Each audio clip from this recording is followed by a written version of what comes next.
guys, so I'm here outside right now. Ayan, mag-harvest na tayo ng cucumber. Siguro pwede na harvestin to. Ano? Check ko pa yung isa dun sa baba. Ay, pambihira. Ang dami ko na ma-harvestin na ano. Ayan guys, oh. Marami na tayong hinog na sili. Ilagay. Gagawa tayo ng ano.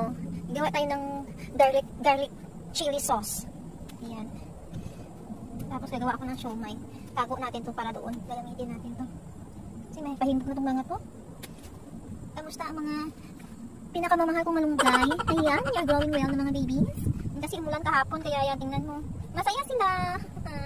They're happy na ikaw para ka sa susunod na taon, ha? Ayan, para may papaya na tayo sa susunod na taon, kulang ng manok. Makukumpleto ng aking tinola garden. Char, tinola. Ay, hala! Gusto na natin ito guys, no? Ano na siya? Ready for ano na? Ayan, may isang piraso. Akala ko kasi hindi talaga magbubunga yan eh. Ang daming saluyot dito guys, baka may gusto sa inyo dyan. Punta lang kayo dito sa bahay. Ayan o. Oh. Hindi ko pa nagugulay yan kasi naghahanap ako ng labong or puso ng saging. Ayan na, tama. Sasama ko kay husband mamaya doon sa ano. Tapos sabihin ko daan kami doon sa may ano, doon sa Mexican store. Ayan. Oh, daming dahon guys. Oh, baka gusto nyo kumuha din eh.